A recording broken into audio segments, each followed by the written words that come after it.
My very first job was working at a rundown gas station when I was 15 years old. It was one of those old, beat-up places off the beaten path in the Midwest, far enough from town that it mostly served truckers, farmers, and people who got lost on the back roads. The building was ancient. The ceilings leaked when it rained. There was dust and grime caked on every surface, and you could smell mold in the walls on humid days. The floors were sticky no matter how many times you mopped them, and the cooler doors fogged up constantly. The people I worked with were rough. A couple of them were clearly meth users, rotten teeth, twitchy movements, always disappearing into the bathroom for way too long. One guy was stealing cigarettes and lottery tickets when he thought no one was looking. There was even an older man on the crew who everyone whispered about. He had been convicted of manslaughter years earlier. Nobody talked about the details, and I was too young and nervous to ask.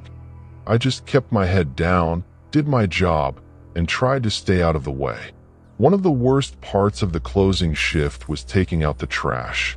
It reminded me exactly of that SpongeBob episode where he has to drag the bags out on the graveyard shift, except this was real life, and it was not funny. The dumpster sat about 50 yards behind the station. To get there, you had to walk across a cracked asphalt lot that was only lit by one single yellow security light hanging right over the dumpster. Beyond that, it was pitch black. A row of semi-trucks often parked there overnight, their engines ticking as they cooled down, casting long shadows. The light barely reached the edges of the lot. I hated that walk, every single time. One night toward the end of my shift, we were closing up around 11 or so. I grabbed the last couple of heavy trash bags and headed out the back door. The air was cool and damp. Crickets were loud in the weeds. I kept my eyes on the dumpster, walking fast. I swung the first bag up and over the edge. It landed with a heavy thud. As I lifted the second one, I heard it. "Hey, boy." It was quiet, almost whispered. I froze, bag still in my hands. I looked around. Nothing but the dark shapes of the semi-trucks with their lights off. No movement. I figured it was my imagination or maybe the wind playing tricks. I tossed the second bag in, dusted my hands, and turned back toward the store. Then I heard it again, a little louder. "Hey, boy." This time it was clearer. A man's voice, low and deliberate. I stopped and called out, "Hello? Can I help you?" I thought maybe it was a truck driver who needed directions or change or something. People did that sometimes. "Come here," the voice hissed. It did not sound friendly. It sounded like someone trying to lure me closer. My stomach dropped. My gut was screaming at me. Hell no. I could not see anyone. The voice seemed to be coming from the shadows between the trucks, but it was too dark to make anything out. I did not answer. I just started walking back toward the building, faster now. That is when the hair on the back of my neck stood straight up. I could feel eyes on me. My steps got quicker. Then, right as I was about halfway back, a deep male voice exploded behind me at the top of his lungs. "Hey, boy!" The shout cut through the night like a gunshot. Pure adrenaline hit me. I sprinted. I did not look back. My shoes slapped against the cracked pavement as I ran for the back door. I slammed it shut behind me, locked the deadbolt with shaking hands, and went straight through the store. I told the closing manager what happened, my voice cracking the whole time. We locked the front doors immediately, killed most of the lights, and I basically ran to my car in the front parking lot. I got in, locked the doors, and got the hell out of there. I did not even wait to see if anyone followed me. I drove straight home. The next morning I showed up for my shift like normal, still thinking about the night before and feeling a little embarrassed for getting so scared. But as soon as I pulled in, I saw the police tape. 3 or 4 cop cars were parked out front. Officers were talking to my manager and looking around the building. Someone had broken into the station about 30 minutes after I left. They had smashed the back door area and gone through the store. The place was trashed. When I told the police my story, the voice calling me over, the final shout, they got very quiet. They said it matched the pattern of several other gas station robberies in the area over the past few months.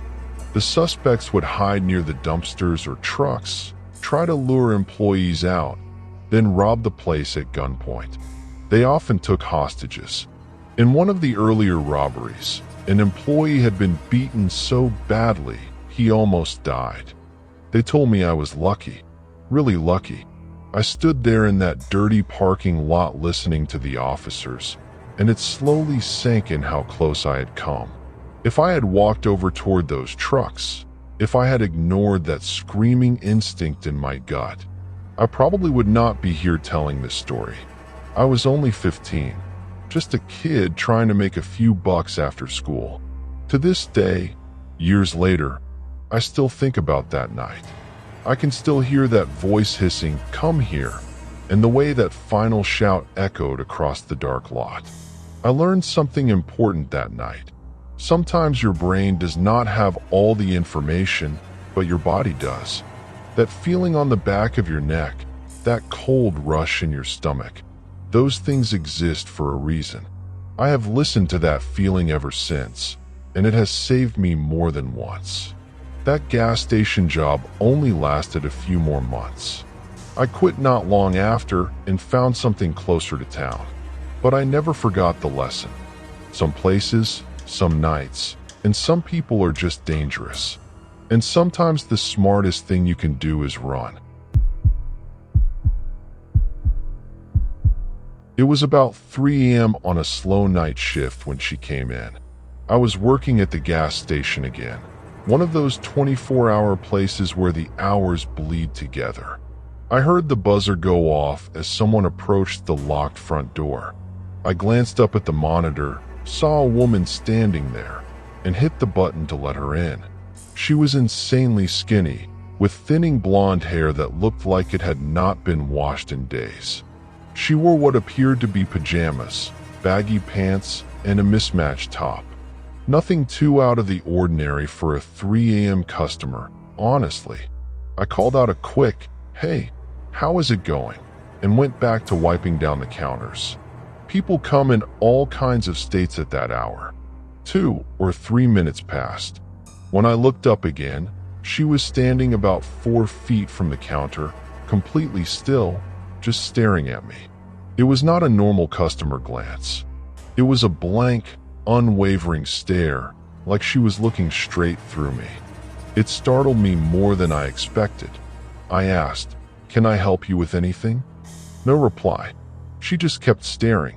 After a long pause, she started moving around the store, but her eyes never left me. She would walk a few steps, then turn her head to keep me in sight. At one point, she actually walked backwards so she would not have to break eye contact. That sent a little chill up my spine. She eventually grabbed a few small items and came back to the counter. She was still staring, now muttering something under her breath. It was too quiet to make out at first.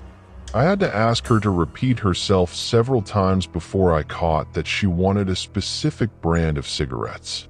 I got them for her, scanned everything, and rang her up. The whole time her eyes stayed locked on my face with zero emotion. No smile, no awkwardness, just that empty stare. By this point, it was genuinely unnerving. I wanted her out of the store. As I handed over her change, her expression suddenly changed. She smiled, but it was not a friendly smile. Then she started laughing. It was a raspy, croaking sound, kind of a mix between that creepy noise the ghost makes in The Grudge and an old witch's cackle. It was not loud at first, but it had this unsettling rhythm.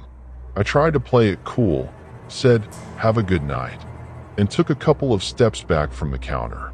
We both just stood there for a moment, me frozen, her cackling and staring. She kept it going for what felt like several minutes. that raspy laugh echoing in the quiet store. Finally, she turned and left, but not before walking backwards again so she could keep watching me until the door closed. I let out a long breath and tried to shake it off. I told myself she was probably drunk, high, or dealing with some mental health stuff. It happens on night shifts. I went back to cleaning and pushed the whole encounter to the back of my mind. About an hour later, I was out in the main store mopping the floors when I heard a loud thud against the glass. Our entire front wall is made of big glass panels. The sound came from right beside me. I looked up and there she was again, pressed up against the window, palm flat on the glass, laughing that same raspy cackle. I must have jumped pretty hard because she seemed to love it. Her laugh got louder and she started smacking her hand repeatedly on the window, like she was thrilled by my reaction. I abandoned the mop right there and walked quickly behind the counter. I did not want to be anywhere near her. From there, I slipped into the small back room where we keep the security monitors. I sat on the stool and watched the screens. She stayed out there for the next 45 minutes, banging on the glass, pacing back and forth, laughing. Every time I thought she might leave, she would come back to the window. I kept the doors locked tight the whole time and stayed out of sight. I am really glad we locked the doors overnight.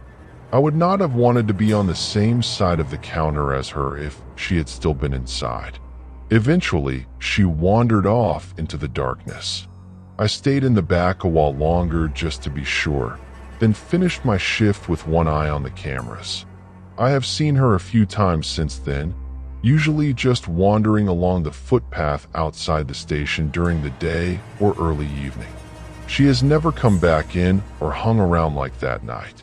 I still do not know what her deal was. Maybe drugs, maybe untreated mental illness, maybe a bad combination of both. She did not seem to pose any real physical threat, but the whole experience really freaked me out.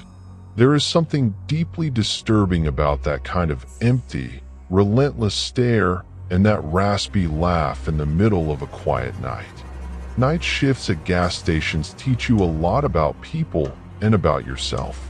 You see all kinds of behavior when the rest of the world is sleeping. Some nights it is just boring.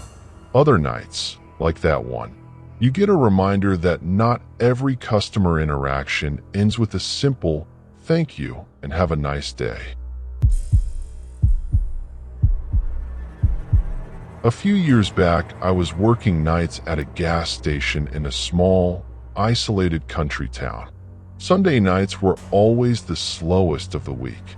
By that point in my shift, I was about 4 hours in. I had only waited on 5 or 6 customers total. It was dead quiet. On nights like that, when we did not have an off-duty cop hanging around for security, company policy was to lock the front doors after a certain hour and serve people through the little reinforced window and drop box on the side of the building. It felt a bit like a bank teller window, but it kept things safer. The gas station shared a parking lot with a small McDonald's.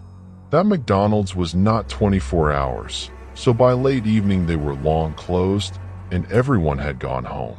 That left me completely alone on the property. No other employees, no late-night drive-through workers, just me in the brightly lit store with the doors locked. A light fog had rolled in earlier that evening. It was not thick, but it coated the parking lot and the road in a soft haze, softening the edges of the streetlights and making everything look a little farther away than it really was.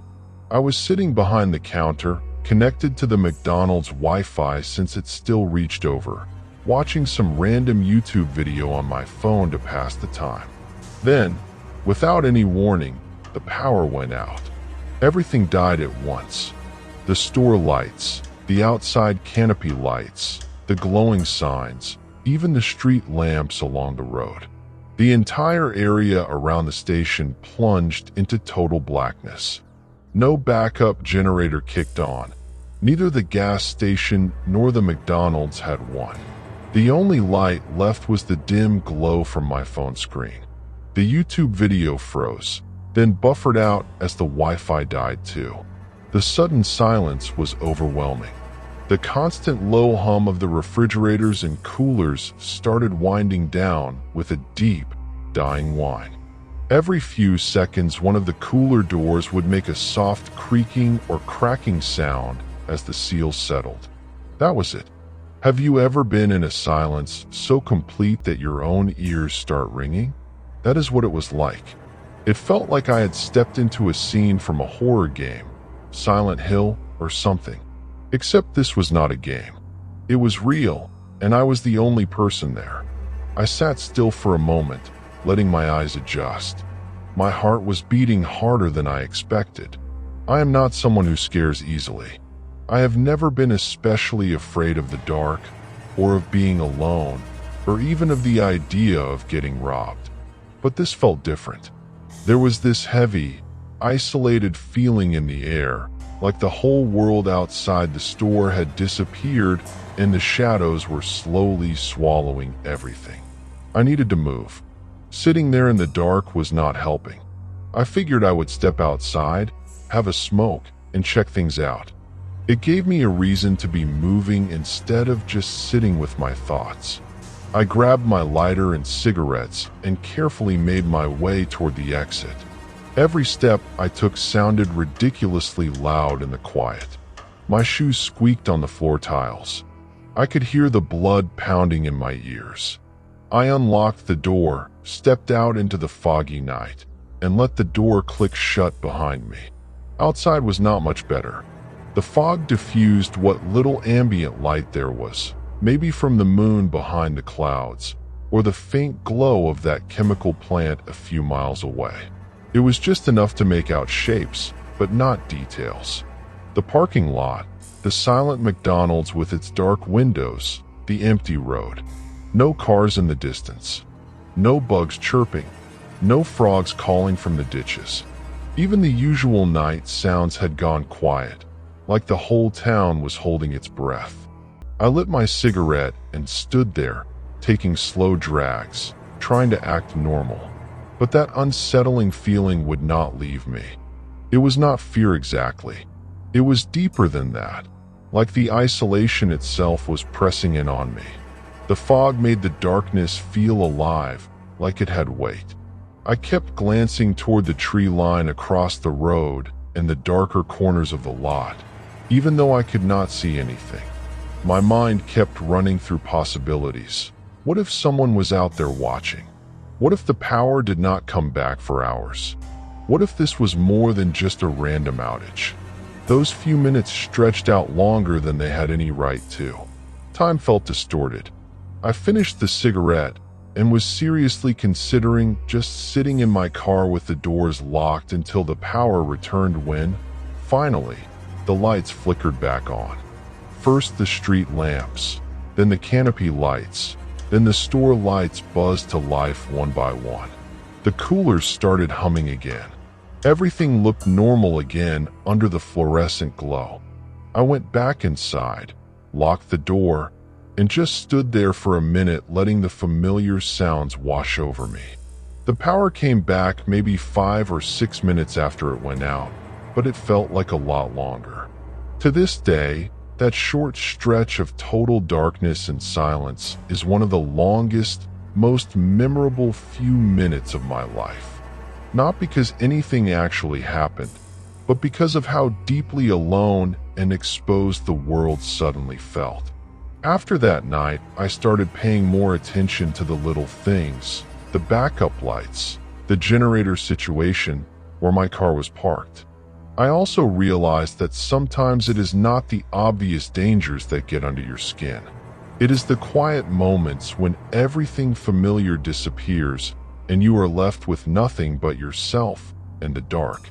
That gas station job had plenty of strange nights, but that Sunday power outage still sticks with me more than most.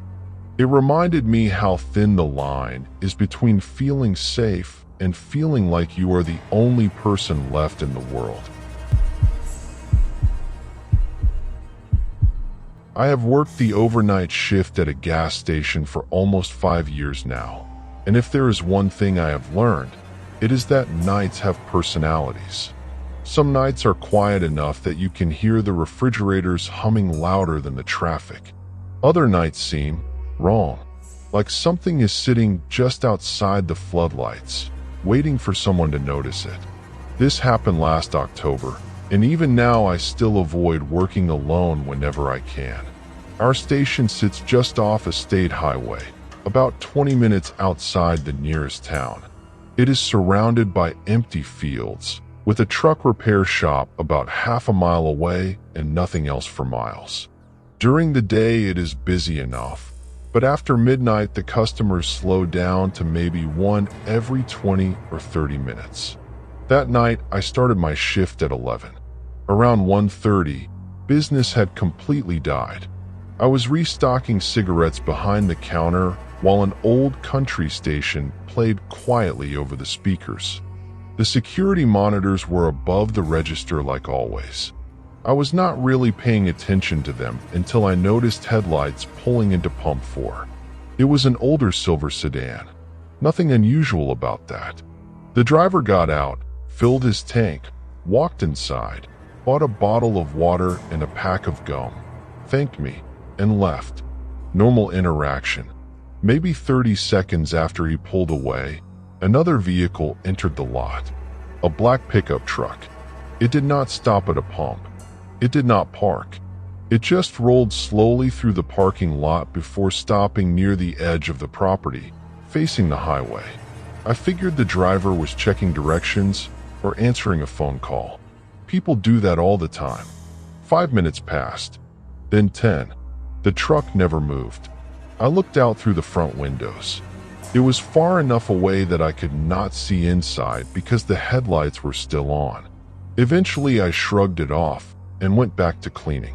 About 20 minutes later, a state trooper came in to grab coffee. While I rang him up, I casually nodded toward the truck. "You know that guy?" He glanced outside. "No, he has been sitting there almost half an hour." The trooper looked again. "Huh." He walked outside carrying his coffee. I watched through the window as he approached the pickup. Halfway there, the truck suddenly started. It pulled onto the highway without speeding, without hesitation, and disappeared into the darkness. The trooper came back inside looking confused. He waited until I got close. "You think that is weird?" He shrugged. Probably did not want to talk. Then he left. I forgot about it, or at least I thought I had. The next night, around the exact same time, the same black pickup returned. I recognized it immediately because it had a dent above the rear passenger side wheel and one broken taillight. This time it parked in almost the exact same spot. Engine running, headlights on. No one got out. I stared at it through the window for several minutes before deciding I was not going outside. I locked the front door, something we are allowed to do briefly if we are alone at night, and served customers through the night window instead. About 40 minutes later, the truck drove away. Again, without anyone ever getting out. Now I was uncomfortable. I mentioned it to my manager the next morning. He laughed. Probably some guy avoiding his wife. Maybe. It sounded reasonable enough. Then, 3 nights later, things got strange. It was about 2 in the morning when the truck showed up again. Same spot, same headlights, same routine. Only this time another customer arrived. A younger guy driving a delivery van. He parked at pump 2, came inside, bought an energy drink, and while I was scanning it, he glanced out the window. "Your friend waiting on somebody?" "What friend?" He pointed. "The pickup." I told him I had never seen the driver. He looked back outside for another second before saying something that made my stomach tighten. "There is nobody in it." I laughed. "You cannot even see inside from here." He shook his head. "When I pulled in, I drove right past it." He paused. "I swear there was not anyone behind the wheel." He paid and left. I immediately pulled up camera 3. It overlooked the parking lot. The image was not great because it was nighttime, but I zoomed in. The windshield reflected too much light to see inside. I switched to camera 4. Side angle. Still could not make anything out. Then, for maybe half a second, the driver's door opened. Just barely. No one stepped out. The door closed again. The truck remained exactly where it was. I watched the screen for another 15 minutes. Nothing. Eventually, it drove away. I did not sleep much that day. The following week, I was telling another coworker about it when he interrupted me. "You mean the black Dodge?" I froze. "You have seen it?" "Yeah. When? Couple times last year." That surprised me. "What happened?" He shrugged like it was not a big deal. "It would sit there forever." "You ever see the driver?" "No." "Seriously?" "Nope." That answer bothered me more than I expected, because now I was not imagining it. Other people had noticed the exact same truck. About a week later, I finally got my answer, or at least part of one. It was just after 1:45. A family had stopped for gas, so I had been busy for a few minutes. After they left, I noticed the pickup was back again. Same location, same headlights, same silence. Then my phone buzzed. It was our regional manager. He had remote access to all the cameras. His first question was, "Who is outside?" "I do not know. You have got someone walking across the lot." I immediately looked out the window. Nobody. I looked at the monitors. Camera 1. Nothing. Camera 2. Nothing. Camera 3. There was someone. A dark figure was crossing the parking lot toward the pickup. The camera quality was terrible, and the person looked almost like a shadow moving between the lights. I ran to the front window. The parking lot was completely empty. I looked back at the monitor. The figure had reached the driver's side. The truck pulled away. Then the figure simply was not there anymore. I replayed the recording. Nothing. The system skipped 3 seconds. Just enough that whatever had happened was not visible. I told myself it was a recording glitch. It had to be. A few days later, I asked the technician who serviced our cameras if gaps like that were normal. He said no, unless someone manually deleted footage, which nobody at the station could do. After that night, the truck never came back. About 6 months passed before I thought about it again. A regular customer came in who worked for the county highway department. We were talking about weird overnight shifts, and I casually mentioned the pickup. Before I finished describing it, he interrupted me. "Black Dodge." "Yeah." "Dent over the rear wheel." I just stared at him. He nodded slowly. "I have seen it." "Where?" "Old Route 17. Near the abandoned grain elevator." "That is the one." "What happened?" He hesitated before answering. "It was parked on the shoulder." "So?" I stopped because I thought someone needed help. He took a sip of his coffee before continuing. "There was not anybody inside. Maybe they walked away." "That is what I figured." "So?" He looked directly at me. The engine was still running. Neither of us said anything for a few seconds. Finally, he spoke again. "About 2 weeks later, I drove by again. And same truck. The same one." He nodded. "Exact same damage." "What did you do?" "I called the sheriff." "What happened?" "They never found it." I never told him that I had been seeing what sounded like the same truck for weeks. There did not seem to be any point. To this day, I still work overnights. I have dealt with drunks, angry customers, attempted robberies, medical emergencies, and more strange people than I can count. But nothing has unsettled me as much as that pickup. Because every strange thing has an explanation eventually. People lie. People hallucinate. Security cameras malfunction. But I still cannot explain how multiple people describe the exact same truck. In different places, months apart, always sitting alone. Always with the engine running, and never with anyone behind the wheel. I worked the graveyard shift at the AM/PM station just off the highway in rural Oregon, 10 p.m. to 6 a.m. It is one of those old-school setups where the gas station and the little convenience store are combined. The place sits in a pocket of nothing, dark fields on one side, thick trees on the other, and the occasional semi-truck rumbling past on the interstate a quarter-mile away. Because it is Oregon, customers do not pump their own gas, so when the fuel attendant called in sick that night, it was just me handling both the register and the pumps until the morning guy showed up at 4. The first few hours were the usual slow grind. I stocked the coolers, wiped down the counters, rang up a handful of truckers grabbing energy drinks and smokes, and watched the clock crawl. By midnight, the highway traffic had thinned out to almost nothing. The store felt bigger and quieter than it actually was. The fluorescent lights hummed overhead, and every little creak or gust of wind outside sounded louder than it should. Around 1 to 1:30 a.m., I was sitting on the stool behind the counter, half dozing with my eyes open, when I first heard it. A slow, dragging scrape coming from the back storage room. Not loud, but distinct, like something metal being pulled across concrete. My first thought was a raccoon or maybe a possum had found a way in.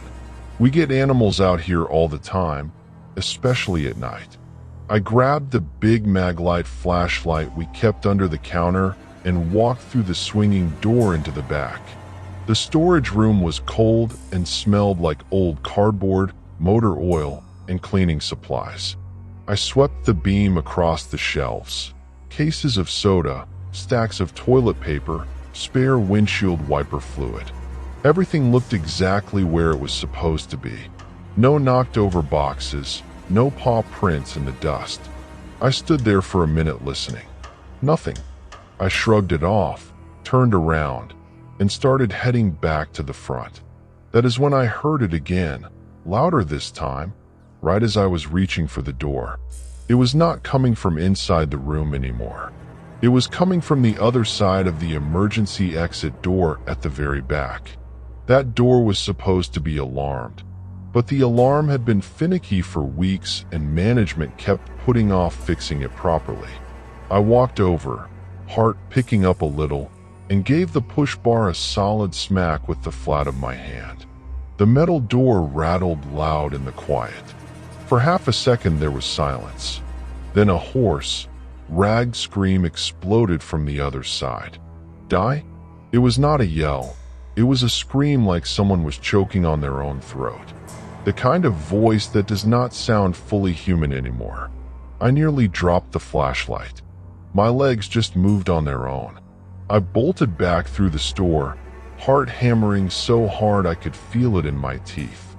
I slammed the swinging door behind me and grabbed the phone. My hands were shaking so bad I almost could not dial. That is when I looked out the front windows and saw the cop car pulled up at the pumps, lights flashing but siren off. 2 deputies got out fast. One of them already had his hand on his holster. I stepped outside, still trying to catch my breath, and told them what I had heard. They did not waste time. One deputy stayed near me while the other moved around the building with his flashlight. Turned out they had been looking for the guy for a couple of hours already. A known meth addict from the area who had been tweaking hard for days. He had been wandering properties, trying doors, smashing windows at a couple of houses down the road. The scraping I heard was him trying to pry open the emergency exit with a piece of rebar or something he had found. The scream was him losing it when I hit the door. He thought someone was coming out to get him. The deputies got him cuffed without much fight. He was completely gone, skinny, wild-eyed, covered in dirt and scratches, muttering to himself the whole time. They said he was probably minutes away from getting inside. If that door had popped open, or if I had been back there any longer, I do not like thinking about it. After they took him away, the adrenaline crash hit me hard. I sat on the curb for a while just staring at the dark highway, smoking a cigarette I bummed from the deputy. The morning attendant showed up early once I called the store manager. We walked the whole property together with flashlights before I left. Found some fresh pry marks on the emergency door and a couple of bloody fingerprints where the guy had been clawing at the frame. The alarm never even went off. I drove home that morning in the gray light, hands still a little unsteady on the wheel. I had worked that station for almost 2 years and had my share of weird nights, drunks, angry truckers, people trying to steal gas, but nothing like that. It is easy to feel safe behind the counter with the cameras and the bright lights, but out there in the middle of nowhere at 1:30 in the morning, you are really just one thin door away from whatever is moving around in the dark. That shift changed how I looked at the job. I started paying more attention to the little sounds. I made sure the emergency door alarm got fixed the next week. And I never again dismissed a weird noise as probably just an animal without checking twice. You learn real quick that rural nights can get a lot longer and a lot darker than you expect.